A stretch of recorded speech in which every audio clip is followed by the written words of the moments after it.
여러분은 주일 저녁이 좋으십니까? 아니면 토요일 저녁이 좋으십니까? 어느 때가 좋으십니까? 목사님께가 질문을 하니까 정답처럼 주일이 좋습니다라고 생각하시는 분이 계실지 모르겠지만 아마 적지 않은 많은 분들이 토요일 저녁이 좋다라고 아마 생각하실 것 같습니다. 주일 저녁에는 달콤했던 휴식이 이제 마무리되고 이제 내일부터 삶의 치열한 현장인 이 일터로 가야 되고 삶의 한복판으로 나가야 되는 시간이기 때문에 그렇죠.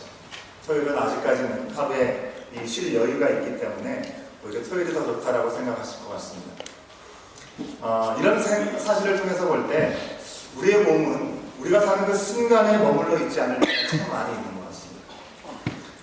토요일 저녁에 우리가 누릴 수 있는 여유, 쉼, 그리고 주일 저녁 그 시간에 저녁 그 자체에 우리가 누릴 수 있는 그 은혜의 시간, 주일날 예배 시간을 통해서 하나님의 주신 은혜와 하나님께서 나를 격려하신 그 위로 가운데 내가 내게 주신 그 말씀 앞에 도전을 갖고 또 결단할 수 있는 그런 시간들을 우리가 또 가질 수 있지만 사실 그런 시간을 가질 만한 여유 없이 그저 그 다음 날에 그 일들을 우리가 생각할 때가 너무나 많이 있는 것 같습니다. 이처럼 우리의 마음이요, 몸이 있는 곳을 떠나서 다른 곳으로 이렇게 헤매이는 경우가 참 많이 있습니다. 여러분들 주중에는 주말이 빨리 오기를 기다리는 그런 마음 같지 않습니까? 주말이 오면 좀 느긋하게 쉬고 재미있는 여가를 보내면서 밀린 잠도 좀 이렇게 잘 수 있는 그런 마음을 갖기도 하고요. 하고 싶었던 일들에 대한 계획을 갖게 되는 것이죠. 그러면서 이 주중의 시간들을 우리가 흘려보냅니다. 하지만 막상 주일이 되면 우리의 마음은 벌써 내일 시작해야 될 일들로 마음이 향해 달려가게 되는 것이죠. 오늘 우리가 이렇게 교회에 나와서 예배를 드리고 이렇게 앉아있지만 생각은 저 멀리 다른 데로 향하게 되는 시간들이 있다고 하는 것입니다. 우리가 현재를 살아가고 있습니다. 하지만 현재를 살아가고 있는 척하지만 결코 그렇지 못할 때가 참 많이 있는 것을 우리가 돌아보게 됩니다. 그러나 우리 믿는 사람들은요, 무엇보다도 현실에 충실한 삶을 살아야 하는 것이죠. 물론 우리가 과거의 은혜 함께 돌아보면서 감사할 수 있어야 되겠습니다. 그러면서 미래에 대한 소망을 가질 수 있어야 되겠죠.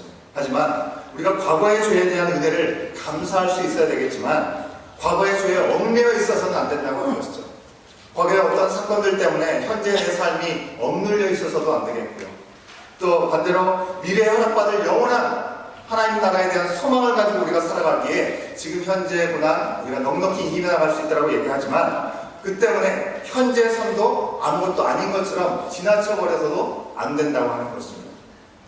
우리의 몸과 마음이 영원한 관점에서 봤을 때 우리가 시간에 얽매여서 살아가서는 안 되겠습니다. 하지만 미래의 선물을 통해서 우리를 불러주신 그 하나님 안에서 또 지금 현재 우리 가운데 허락하신 지금의 이 순간을요, 우리는 어떻게 하면 아버지의 뜻 가운데 온전하게 살아갈 수 있을까? 그런 고민을 갖고 살아갈 수 있어야 되는 것이죠. 그런 의미에서 현재를 살아가는 시간은 참으로 중요하다고 하는 것입니다. 일상적인 삶에 대한 관심은요, 바로 최근에 신학에서도 아주 두드러지는 것을 볼 수 있습니다. 여러분들 오늘날 한국교회의 큰 고민이 뭐냐면 그저 어떻게 하면 예전처럼 더 많은 사람들이 모여서 예배를 드릴 수 있을까?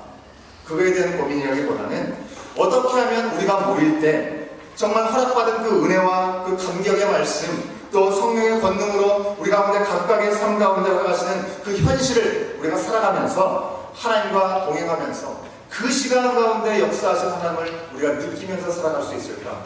이에 대한 초점이 오늘날 한국교회가 갖고 있는 관심이라고 하는 것입니다. 오늘 우리도 주신 말씀을 통해서요, 어떻게 하면 우리가 뿌리박고 살아가는 이 현실의 삶 가운데 아버지의 뜻대로 우리가 살아가면서 그리스도인, 즉 예수를 믿는 예수님의 자녀로 살아갈 수 있을지 오늘 말씀을 통해서 함께 돌아볼 수 있기를 원합니다. 오늘 말씀을 보면요, 이제 사도행전의 2부가 시작되고 있는 것을 우리가 볼 수 있습니다. 1부의 내용이 어떻습니까? 예수님께서 하늘나라에 올라가시면서 약속하신 대로 성령께서 이 땅에 임하셨습니다.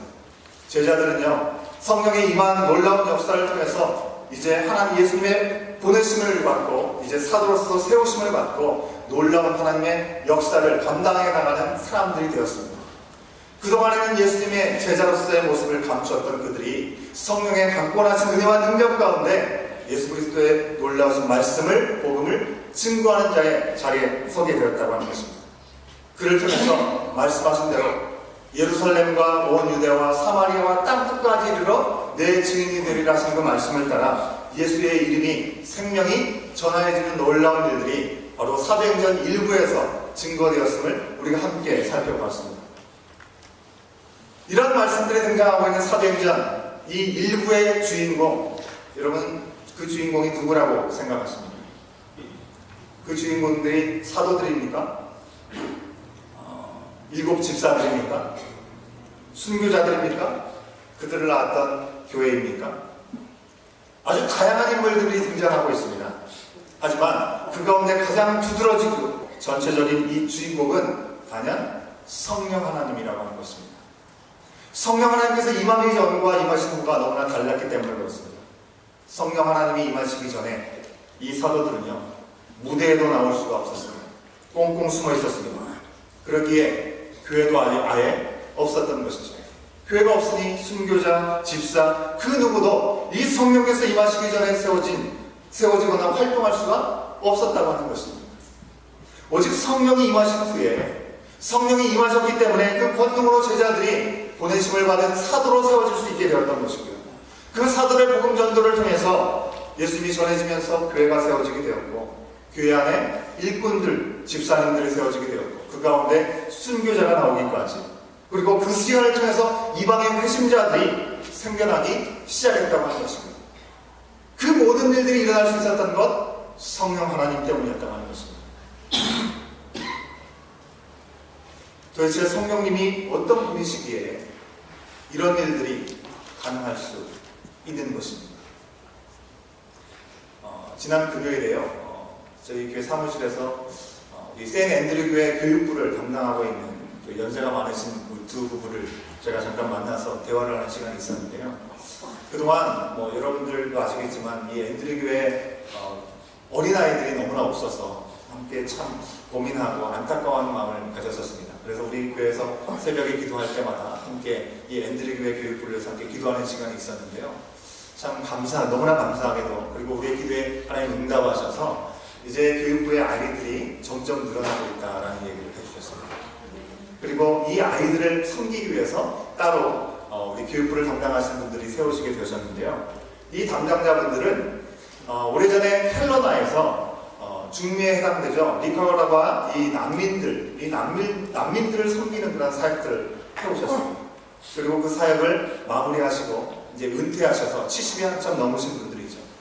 70이 넘으신 분들이 이제 이곳에서 다시 교회 학교 교사로서 아이들을 섬기려고 하니까 너무나 버겁다라고 말씀을 하십니다. 하지만 그분들의 모습을 보면서 참 열정을 다해서 하려고 하신 그런 모습을 보면서 참 인상이 참 깊었던 생각들을 제가 해보았습니다. 그분들이 이번 주일에는 우리 아이들에게 성령 하나님에 대해서 소개하는 시간을 갖는다라고 말씀을 합니다. 그래서 저는 질문했습니다. 우리 눈에 보이지 않는 성령 하나님을 어떻게 소개를 하십니까? 라고 여쭤보니까 그분이 하시는 말씀이 선풍기를 갖다 놓고 선풍기를 틀어놓고 그들에게 바람을 쐬어주면서 성령 하나님은 우리 눈으로 볼 수 없지만 우리가 느낄 수 있는 분이다. 너희가 이 바람을 느끼지 않느냐, 바람 시원하지 않냐 얘기하면서 이것처럼 우리가 바람은 눈에 보이지 않지만 느낄 수 있고 경험할 수 있는 것처럼 그런 분이 바로 성령 하나님이시다라고 소개한다라는 말씀을 제가 들었습니다. 참 좋은 설명이라고 저도 생각을 했습니다. 하지만 눈에 보이지 않는 것만으로 우리가 성령 하나님을 다 설명했다고 할 수 있지만 그것으로 설명을 끝낼 수가 없는 것이죠. 여러분은 성령님을 어떤 분이라고 생각하십니까? 그리고 어떤 분이라고 말할 수 있으시겠습니까? 오늘 우리가 함께 사도신경의 고백을 했는데요. 우리가 함께 고백하지 않습니까? 나는 성령을 믿사오며. 우리 또한 똑같은 고백을 했습니다. 성령을 믿는다고요. 우리가 믿는 성령님, 과연 우리가 고백하는 그 성령님은 어떤 분이신 것입니까? 궁금하신 분들은요, 우리 수요 성경 공부 시간을 통해서 확인하시면 좋겠습니다. 네. 많이 참여하시면 좋겠고요. 아무튼 성령님이 어떤 분이신지에 대해서 눈에 보이지 않지만 성령께서 일하시는 곳, 그곳에서 일어난 일들을 보면 성령 하나님이 어떤 분이신지 우리는 분명히 잘 알 수 있다는 것입니다. 성령 하나님께서 임하시기 전과 임하신 후의 모습이 너무나도 다르기 때문에 우리가 그것을 분별할 수 있다고 하는 것입니다. 성령이 오시기 전에는요, 아까 말씀드린 것처럼 제자들은 두려워서 숨어서 기도할 뿐이었습니다. 하지만 성령이 임하신 후에는 예수님의 복음을 세상을 향해 들고 나가서 전하게 되니 그 말을 믿고 돌아온 사람이 있을 뿐만 아니라 그들의 가르침 가운데 교회가 세워졌고 그 교회 안에 있는 사람들은 믿지 않는 세상 사람들로부터 칭송을 받았다라고 성경은 우리 가운데 말씀해 주셨습니다. 성령께서는 교회로 말미암아 그곳에 함께하는 사람들로 말미암아 세상 사람들로부터도 칭송을 받게 하신 분이라고 하는 것입니다. 또한 성령의 권능을 맛보기 전에는 오랜 시간 동안에 걷지 못했을 뿐이었는데 성령의 권능의 능력이 나타나는 그 시간을 통해서 걷지 못했던 사람들이 일어나 걷게 되는 놀라운 능력이 나타나게 되었고요. 죽었던 사람이 다시 살아나게 되는 놀라운 기적이 일어나는 순간을 맛볼 수 있게 되었다고 하는 것입니다. 그뿐만이 아니죠. 성령께서 오시기 전에는 하나님을 아버지라고 부른다는 이유만으로 예수님을 십자가에 못 박혀 돌아가게 하셨던 그 사람들이 성령의 임하심으로 말미암아 변화를 받고 나서 그 사람들이 예수님이 바로 하나님의 아들이시고 바로 자기들을 위해서 십자가에 돌아가신 분이라는 고백을 통해서 그들 또한 하나님의 자녀됨을 고백하고 그 자녀됨 가운데 믿음을 가지고 하나님을 아빠, 아버지라고 부를 수 있는 존재가 되었음을 우리에게 말씀해주고 있는 것이죠. 로마서 8장 15절 말씀에 보면요, 우리 함께 보고 확인해 볼까요? 예. 로마서 8장 15절 말씀 함께 읽어봅니다. 시작. 너희는 다시 무서워하는 종의 영을 받지 아니하고 양자의 영을 받았으므로 우리가 아빠, 아버지라고 부르짖느니라. 우리가 하나님을 아버지라고 부를 수 있는 것, 아빠라고 부를 수 있는 것, 성령께서 우리와 함께 하시기에 가능한 고백이라고 하는 것입니다. 이제 성령께서 우리 인간의 역사 가운데 일하시니 이 성령의 이끄심을 받은 사람들은요, 두려울 것이 없는 것입니다. 모든 두려움을 물리치게 된 것입니다. 자기의 만족을 구하는 종교 생활이 아니라 그 어떤 고난과 어떤 역경이 찾아온다 할지라도 그 상황 가운데 두려워하지 않는 하나님의 자녀, 바로 하나님의 상속자가 되었음을 성령 하나님은 우리 가운데 그 사실을 확증해 주셨다고 하는 것입니다. 8장 17절 말씀도요, 그 내용을 우리 가운데 분명히 보여주고 있습니다. 로마서 8장 17절 말씀도 우리에게 주신 말씀으로 우리가 기억하면서 담대하게 함께 읽어보도록 하겠습니다. 함께 읽습니다. 시작. 자녀이면 또한 상속자, 곧 하나님의 상속자요 그리스도와 함께한 상속자니 우리가 그와 함께 영광을 받기 위하여 고난도 함께 받아야 할 것입니다. 아멘. 우리가 자녀가 되었다고 하는 것입니다. 하나님의 놀라우신 신비로운 일들을 이어받을 수 있는 상속자가 되었다고 하는 것입니다. 성령께서 오시기 전에는요, 우리가 어떻게 기도할지도 알지 못하는 참으로 연약한 존재들일 뿐인 것입니다. 하지만 성령께서 오심으로 우리가 미처 구하지 못할 때에도 말할 수 없는 탄식으로 우리를 위하여서 간구하시는 놀라운 은혜가 우리 가운데 임하게 되었기 때문에 우리는 성령 안에서 약함 중에서도 강함으로 일할 수 있게 된 것입니다. 사도행전 1부의 주인공 성령님은요, 이와 같이 일하셨음을 우리는 기억할 수 있어야 되겠습니다. 그렇다면 오늘 말씀부터 시작되는 사도행전의 2부라고 할 수 있는 이 말씀 속의 주인공은 누구일까요? 이제 13장의 말씀에서부터 보면요, 이방인을 향한 이 하나님의 선교가 본격적으로 시작되는 것을 우리가 볼 수가 있습니다. 오늘 말씀대로 이 안디옥 교회 파송으로 나간 이 바나바와 이 바울, 사울이죠. 이 사울의 1차 전도행이 등장하고 있고요. 그 뒤를 이어서 이 바울의 2차, 3차 전도행이 이어지고 있습니다. 바로 이런 전도행을 통해서 지금의 터키, 그리스 땅, 이탈리아 땅에 복음이 전해지게 되었던 것이고 교회가 세워질 수 있게 되었다고 하는 것입니다. 누가 봐도 이 사도행전 2부의 주인공은 단연 바울이라고 우리가 얘기해도 손상이 없을 것처럼 여겨집니다. 안디옥이나 예루살렘 교회가 등장하기도 하지만 거의 오늘 말씀까지 사울로 등장하고 있는 이 바울의 사역이 주도적으로 나타나고 있기 때문에 이 사도행전의 2부는 바로 바울이 주인공이다라고 우리가 생각할 수 있습니다. 바울 스스로도 고백하지 않습니까? 모든 사도보다 내가 더 수고했다라고 그가 그렇게 고백을 합니다. 그러나 그가 그렇게 고백했던 사실은요, 그가 말하고 싶은 그 주안점이 자신에게 있음을 이야기하고 싶은 것이 아니라고 하는 것입니다. 바울이 정말 말하고 싶은 것은 자신이 정말 누구와 비교하더라도 손색이 없을 정도로 많은 수고를 복음으로 인해서 했다 할지라도 그 수고가 전부가 아니라 그 수고를 이끌어가기까지 그 가운데 사신 놀라운 역사의 주인공은 따로 있음을 그가 고백하고 싶었기 때문에 그런 것입니다. 바로 성령 하나님이라고 하는 것이죠. 바울 사도가 너무나 겸손해서 이렇게 말하는 것일까요? 그가 겸손해서가 아니라 그것이 사실이기 때문에 그렇게 고백하는 것입니다. 사도 바울 아무런 자격이 없었던 사람인데 예수님께서 그를 만나주시지 않았습니까? 그를 만나주심으로 말미암아 그가 새로운 길을 갈 수 있도록 인도함을 받게 되었고, 그 부르심이 없었다고 한다면 어떻게 그 사울이 사도 바울이 될 수 있었겠고, 그를 통해서 어떻게 제자들이 생겨날 수 있었겠고, 전도행을 통해서 교회들이 생겨날 수 있었겠냐고 하는 것입니다.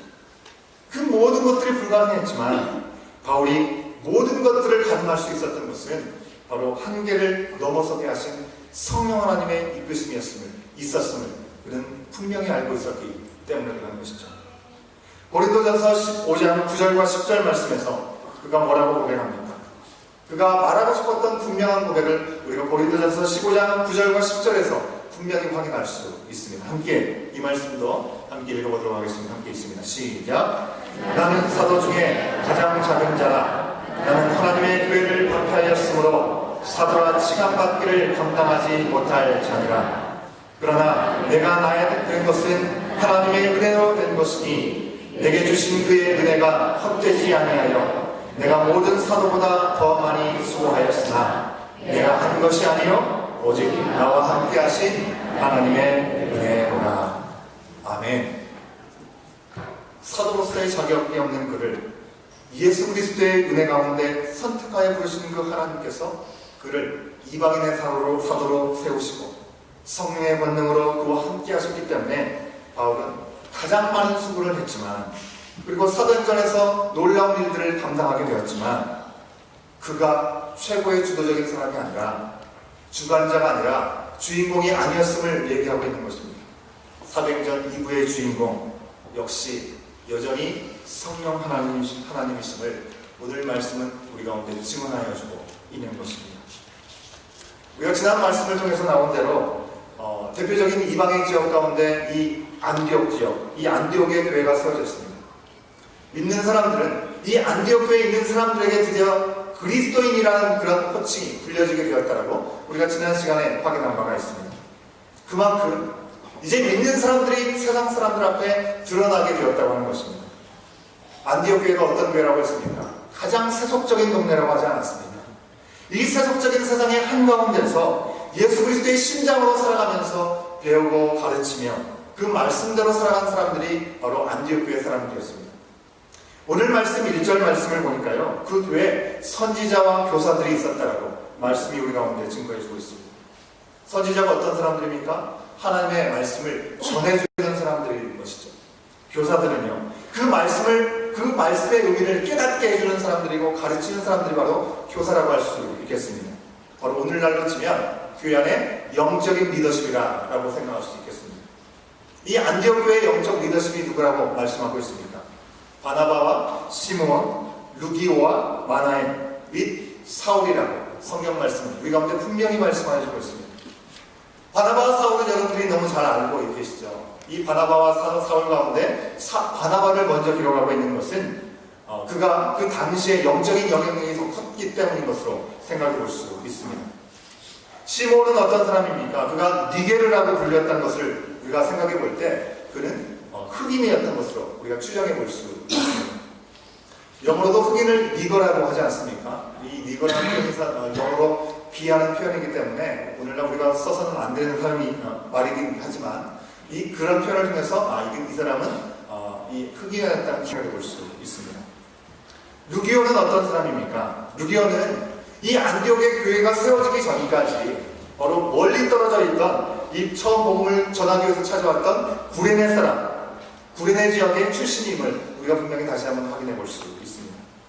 이 구레네는 현재 북아프리카의 리비아라고 제가 몇 주 전에 말씀드린 바 있죠. 이 만화에는요, 헤롯의 젖동생이었어요. 젖동생이라고 하는 표현은요, 아주 어렸을 때부터 절친한 친구, 아주 가까운 지인을 의미할 때 젖동생이라는 그런 표현을 쓰는 것입니다. 만화에는 당시에 군국왕이었던 헤롯 아그리파 1세와 아주 절친한 관계에 있었다고 하는 것입니다. 무슨 얘기입니까? 고위층의 관리의 사람들과 아주 친분이 있었던 사람이었다는 것을 우리 가운데 말씀해주고 있는 것입니다. 이렇게 5명의 영적인 리더들이 있었던 이 안디옥 교회, 이 안디옥 교회가 주님의 뜻을 받으면서 금식하고 있었다고 하는 것입니다. 바로 그때 성령님의 지시가 있었는데요, 성령께서 그들에게 바나바와 사울을 따로 세우라고 명령하여 주셨습니다. 오늘 본문의 2절 말씀입니다. 2절 말씀을 우리가 같이 한번 확인해 봅니다. 함께 있습니다. 시작.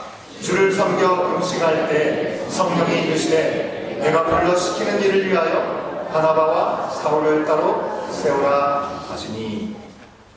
성령께서요, 바나바와 바울을 어떻게 세우라고 말씀하셨는지는 나와 있지 않습니다. 그들에게 그러한 지혜의 계시를 주셨는지, 아니면 그들 가운데 있던 선지자 중에 어떤 사람이 그들에게 말을 전해주었는지, 아니면 정말로 어떤 소리가 들렸는지 우리는 명확하게 알 수 없습니다. 하지만 정확하게 우리가 알 수 있는 것은요, 그들 5명에게 일치되는 마음을 하나님께서 주셨다고 하는 것입니다. 성령께서 주셨다고 하는 것입니다. 그래서 그들은 이것이 바로 성령의 지시라는 것으로 그들은 생각할 수 있었던 것입니다.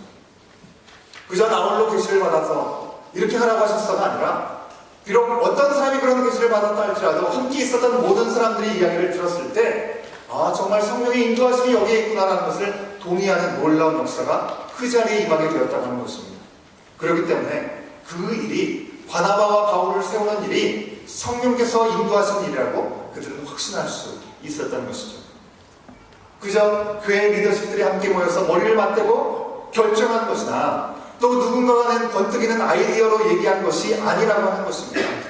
그들 가운데 동일한 마음을 주신 성령의 명령으로 주신 일이라고 하는 것입니다. 성령께서 이제 교회 공동체에서 본격적으로 이방인들을 향한 복음의 전도를 시작하시고자 명령을 내리는 것입니다. 이에 대해서 성령의 인도하심 앞에 교회들이 어떻게 반응했습니까? 교회는요, 금식하고 기도했습니다. 그리고 그들에게 안수하였다라고 성경은 말씀하여 주고 있습니다. 금식하고 기도한다는 것이 무엇을 의미하는 것이겠습니까? 자신들의 힘을 빼는 것을 얘기하는 것입니다. 그들의 열심과 그들의 생각, 어떻게 선교할 것인가, 어떻게 전략적으로 살아갈 것인가, 그 마음들을 갖기 전에 먼저 금식하고 기도하는 시간을 통해서 온전히 우리의 생각들을 내려놓고 성령께서 원하시는 뜻을 온전히 붙잡는 시간을 먼저 갖게 되었다고 하는 것입니다. 금식하고 기도함으로 오직 성령께서 인도하시는 일이 무엇인지를 바라보고 그 뜻대로 나가기만을 소원했다고 하는 것입니다. 그리고 안수를 줬죠. 안수를 준 것은 무엇을 의미하는 것입니까? 바울과 사울을 선교사로 파송하지만 그 2사람의 문제로 끝나는 것이 아니라고 하는 것입니다. 이 교회가 그 2사람을 선교사로 파송하고 이제 우리는 할 바를 다 했다 손을 터는 것이 아니라고 하는 것입니다. 이것은 교회의 일이고 하나님의 역사이기 때문에 안수를 준 것입니다. 안수를 통해서 교회는요, 선교 사명을 온전히 감당할 수 있도록 그들을 파송하고 그 뒤에서 책임을 다하고 또 그들과 하나된 마음을 가지고 그 일에 동참하는 일들을 하겠다는 것을 표현한 모습이라고 우리가 생각할 수 있는 것입니다. 이 일들 또한 교회가 한 것처럼 보입니다. 교회가 그들을 위임했습니다. 그리고 교회가 안수를 줬습니다. 그리고 파송을 했습니다. 그 모든 주체가 교회인 것처럼 보일지 모르지만 그 일들 또한 이 일의 주체는 여전히 성령 하나님이심을 우리는 기억할 수 있어야 되는 것입니다. 4절 말씀이요, 그 사실을 우리 가운데 분명히 확인시켜주고 있습니다. 4절 말씀도 우리가 함께 확인해 보도록 하겠습니다. 4절 말씀 함께 읽습니다. 시작. 두 사람이 성령의 보내심을 받아 실루기아에 내려가 거기서 배 타고 부로에 가서. 그렇습니다. 분명 이 사도행전의 저자가 누굽니까? 누가 아니겠습니까? 여기서 또 한번 이 일의 주체가 누구인지 누가는요, 분명히 강조하면서 우리 가운데 말씀하여 주고 있습니다. 성령의 보내심을 받아 그들이 갔다라고 이야기하고 있죠. 그들 자신이나 교회가 주체가 아님을 이 사도행전을 기어 적었던 누가가 분명히 우리 가운데 증거하여 주고 있습니다. 자, 이렇게 해서요, 그 유명한 바울 전도여행이 시작되게 되는 것입니다. 1차 전도여행 때는 아직 바나바가 더 주도적인 것처럼 보여집니다. 하지만 둘 다 성령 안에서 일을 한 것이죠. 그들은 실루기아를 거쳐서 거기서 배를 타고 가장 먼저 바나바의 고향이라고 할 수 있는 구브로를 향해 나갑니다. 거기서 살람이라고 하는 곳에서 여러 회당에서 복음을 전했습니다. 1차 전도여행은요, 약 2년에 걸쳐서 2000km 정도 되는 여행을 하면서 시행되었습니다. 그들은 1차 전도여행 중에 계속해서 성령의 역사를 경험하게 되었습니다. 그리고 14장 26절의 말씀에 나온 대로 다시 안디옥 교회로 돌아가게 되었습니다. 그곳에서 그들이 무엇이라고 고백합니까? 자신들이 무엇을 했느냐를 그곳에서 보고하지 않고요, 하나님이 함께 행하신 모든 일들과 이방인들에게만 믿음의 문을 여신 것을 그들이 그대로 고백하는 것을 볼 수가 있습니다. 여기서 보고하다라는 표현이 있는데요, 보고하다라고 하는 것은 그저 이례적으로 한번 보고하고 끝났다는 걸 말씀하지 않습니다. 미완료 시제가 쓰여져 있습니다. 오랜 시간 동안에 그들 중에서 역사하신 하나님의 놀라우신 손길이 얼마나 크게 미쳤는지 아주 자세하게 전했다는 것을 우리 가운데 말씀하여 주는 것입니다. 이런 오늘 말씀에서 우리는 선교적인 교회가 되기 위해서 필요한 몇 가지 사실을 우리가 엿볼 수가 있습니다. 이것은요, 그냥 다만 우리 교회 공동체 안에 주신 선교의 사명, 선교의 일들을 교회 안에서만 하고 끝나는 일이 아니라 우리의 삶의 현장에서 교회인 우리 자신이 살아가는 삶의 자리에 나가서도 선교적인 삶을 살아야 됨을 우리 가운데 동일하게 보여주는 말씀으로 우리가 이해할 수 있는 것입니다. 그저 우리가 막연하게 언젠가 가게 될 하나님의 나라, 그 나라만을 꿈꾸며 살아가는 삶이 아니라 어떻게 내가 지금 서 있는 이 자리에서 천국의 삶을 살아갈지 우리 가운데 말씀하여 주는 내용이라고 하는 것입니다. 우리가 어떻게 하나님의 부르심대로 살아가는 교회가 될 수 있고 개인이 될 수 있겠습니까? 먼저는요, 우리가 언제나 성령을 구하고 성령의 이끄심을 따라가야 하는 것입니다. 그것이 첫 번째 중요한 사실이에요. 성령을 구하고 성령의 이끄심을 따라가야 하는 것이죠. 내가 어느 순간에도 성령님보다 먼저 앞서가서는 되지 않는다고 하는 것입니다. 내가 먼저 앞서려고 하고 내가 먼저 결정하려고 하는 그런 마음들이 있을 때 우리는 멈춰서야 한다고 하는 것입니다. 여러분들 안디옥 교회가 어떤 교회입니까? 그리스도인이라는 명칭을 들을 수 있을 정도로 하나님 앞에 온전한 교회였습니다. 확고한 믿음의 역사를 이뤄가는 교회였다고 하는 것입니다. 그런 역사가 나타나더라 할지라도 자의적으로 무조건 열심히 하지 않았다고 하는 것입니다. 우리도 우리의 열심, 우리의 바람대로 그것만 가지고 일해서는 안 된다고 하는 것이죠. 반대로 예수를 믿고 그저 내 편의대로, 내 생각대로, 내 만족에 따라 사는 것이 아니라 성령의 인도함 가운데 온전히 나갈 수 있어야 된다고 하는 것입니다. 그저 내가 하고 싶은 것, 내가 해야 될 일들, 그것만 따라해서는 안 된다는 것을 바로 이 안디옥 교회의 모습을 통해서 말씀하여 주고 있는 것입니다. 두 번째로는요, 이 성령의 지시를 받고 나서도 혹 우리 자신이나 그저 우리 공동체의 선택이 되지 않도록 우리가 기도하고 금식함으로 우리 소욕을 버려야 되는 우리 가운데 말씀하여 주고 있는 것입니다. 때로 우리가 성령의 지시, 말씀을 내 자기중심적으로 내 생각대로 풀어 해석하고 그렇게 진행하려고 할 때가 사실 있음을 우리가 돌아보게 되지 않습니다.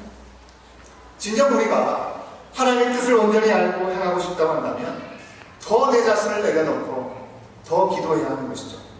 금식을 포함해서 내 자신을 내려놓는 시간이 필요하다고 하는 것입니다. 지금 우리가 하나님을 위해서 일한다고 하면서 기도할 시간이 없다고 생각이 되십니까? 당장 그 중요하다고 생각하는 일을 멈추고 기도할 수 있어야 되는 것입니다. 잠을 못 자고 또는 밥을 못 먹는다 할지라도 기도의 시간을 놓쳐서는 안 된다고 하는 것입니다. 주님의 뜻이 바로 내 삶에 이루어지기를 정말 바란다고 한다면 구하는 삶을 살아야 하는 것이죠. 우리가 너무 잘 된다라고 속도 위반할 필요도 없고요. 너무 안 된다라고 애쓰느라고 기도도 못하고 모든 것을 포기해서도 안 된다고 하는 것입니다.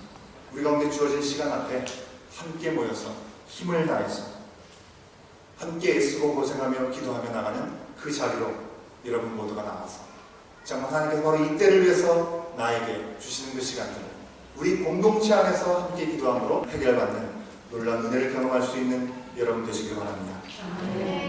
세 번째로는요, 성령의 지시하심을 확인하고 나아가게 된 후라 할지라도 끊임없이 성령의 인도를 받을 수 있어야 된다는 것입니다.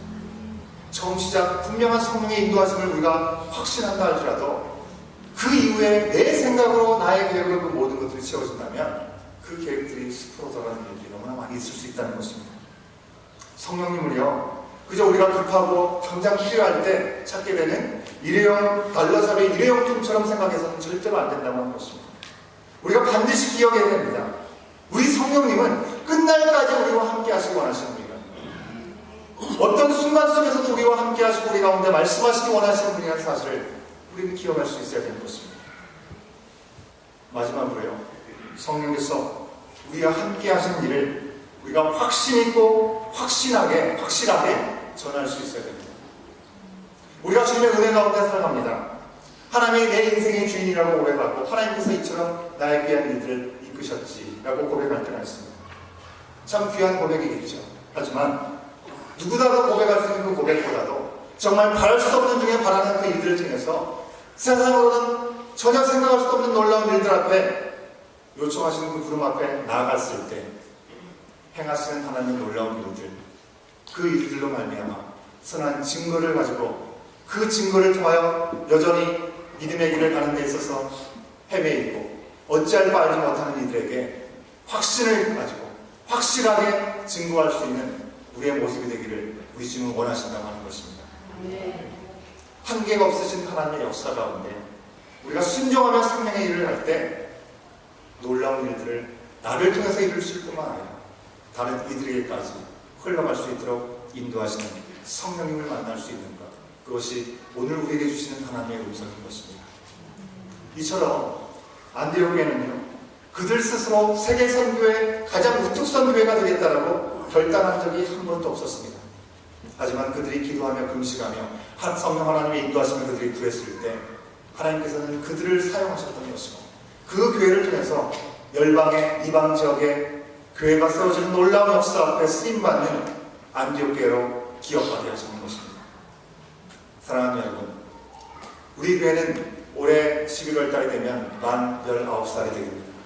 그리고 내년에는 20살이 해가 됩니다. 여기까지 인도하신 성령의 놀라우신 손길 가운데 이제 우리도 성령의 음성에 민감하게 귀를 기울이고 우리가 이 자리에서 예배를 드리고 예배실 문턱을 나아가게 되었을 때 우리 한 사람 한 사람이 바로 교회로서 가는 곳마다 하나님을 높이고 하나님의 나라의 권능이 나타나는 역사에 쓰임받는 한 사람 한 사람의 교회가 되어줄 줄 믿습니다. 오직 성령의 부르심 그리고 성령의 보내심을 사모하는 우리 교회 공동체, 우리 각 지체들이 되기를 간절히 소망합니다. 교회가 우리를 위해서 무엇을 해줄까가 아니라 성령께서 우리에게 무엇을 주시고 우리를 어떻게 쓰실까를 우리가 생각하면서 그 뜻대로 세상에서 쓰임받는 우리가 되기를 우리 하나님 원하시는 것입니다. 오늘 특별히 헌신 예배를 드리시는 소망의 창창의 회원 여러분, 지난 세월 동안에 참으로 누구보다도 수고하면서 주님을 사랑하고 교회를 섬겨오신 시간이 있으신 줄 믿습니다. 우리 하나님께서 착하고 충성된 종이라고 칭찬하실 줄로 믿습니다. 하지만 사랑하는 우리 소망의 창창의 여러분, 내가 한 것이 아니라 바울이 고백한 것처럼 오직 하나님의 은혜라는 고백으로 주 앞에 나가는 여러분들 되실 수 있기를 간절히 소망합니다. 그리고 주님께서 허락하신 시간, 허락하신 기회, 그 시간이 있을 때마다 끝까지 성령의 지시를 구하고 인도를 받는 거룩한 부르심과 보내심의 종들이 되는 우리 소망의 창창에 우리가 이 자리에 앉아있는 우리 모든 모습이 될 수 있기를 주의 이름으로 간절히 축원합니다. 기도하시겠습니다. 사랑의 하나님, 은혜를 감사합니다. 오늘 주님의 나를 우리 가운데 허락하여 주시고 우리가 무엇을 바라보고 살아가고 있는지, 내 삶의 주인이 무엇이고 나는 바로 지금 이 순간을 살아가면서도 무엇을 생각하고 있는지 다시 한번 돌아볼 수 있도록 인도하시니 감사합니다. 주님, 사도행전의 역사가 새로운 국면을 맞이하고 있습니다. 하지만 그 모든 일들의 중심에 성령 하나님이 계셨음을 우리는 말씀을 통해서 다시 한번 돌아보게 됩니다. 우리 또한 우리를 자녀 삼으시기 위해서 예수 그리스도를 이 땅에 보내주시고 십자가의 보혈의 능력을 믿게 하심으로 아버지라 부르게 하시고 상속자 자녀로 우리를 인쳐주신 그 놀라우신 은혜 안에 성령 하나님 앞에 우리의 삶을 내어드리는 우리의 삶이 될 수 있도록 성령 하나님 인도하여 주시옵소서. 우리의 삶의 현장에서 매 순간순간 말씀하여 주심으로 우리를 보내시든지 우리를 부르시든지 그 자리에서 하나님의 놀라운 역사의 주인공으로 쓰임받는 자들에게 인도하여 주시옵시고 나의 삶뿐만 아니라 나를 통하여 아직까지 하나님의 역사 가운데 나가지 못한 이들에게 선한 증거가 될 수 있는 우리의 삶이 될 수 있도록 특별히 이 시간 헌신 예배로 드리는 우리 소망의 창창의 표현들 다 될 수 있도록 인도하여 주시옵소서. 주의 부르심 앞에 주의 보내심 앞에 온전히 서하는 우리의 모습이 될 수 있기를 간절히 소원하오며 모든 말씀 예수 그리스도 이름으로 간절히 기도하옵나이다.